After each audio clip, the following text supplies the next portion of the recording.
পশ্চিমবঙ্গে উগ্র হিন্দুত্ববাদী বিজেপি ক্ষমতায় এসেছে।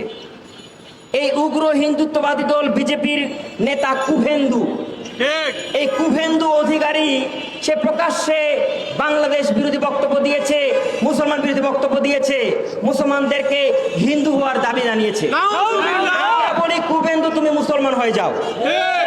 আমরা বলি বাংলাদেশে তোমরা কোনো অনুপ্রবেশকে ঢুকাতে পারবে না, তবে হ্যাঁ বাংলাদেশের লোক ভারত দখল করে নিবে। তোমরা অনুপ্রবেশ করবে না, আমরা প্রবেশ করব, আমরা ভারত দখল করব ইনশাআল্লাহ। মুসলমানদেরকে শহীদ করে দমানো যাবে না। মুসলমান আল্লাহ পাক ছাড়া কাউকে ভয় পায় না। মুসলমান শান্ত জাতি। একবার ফুঁসে উঠলে এই কুভেন্দু, এই মোদি, এদের সরকার এটাকে উৎখাত করবেই, সমস্ত মুশরিকগুলোকে নিশ্চিহ্ন করে ফেলবে ইনশাআল্লাহ। আমরা বলতে চাই তোমরা মসজিদে আগুন দিচ্ছ, প্রকাশ্যে সেগুলো মিডিয়ায় আসছে, বাংলাদেশে মিডিয়াতেও আসতেছে, আপনারা প্রকাশ করেছেন।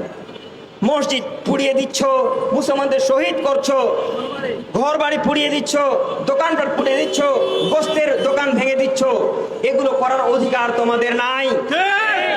আমরা বরং বেশি বাড়াবাড়ি করলে তোমাদের সমস্ত মন্দির গুড়িয়ে ফেলবো ইনশাআল্লাহ। আল্লাহর জমিনে কোনো মন্দির থাকতে পারে না, আল্লাহর জমিনে কোনো মুশরিকের আস্ফালন চলতে পারে না। সমস্ত মুশরিককে পৃথিবী থেকে নিশ্চিহ্ন করা হবে ইনশাআল্লাহ।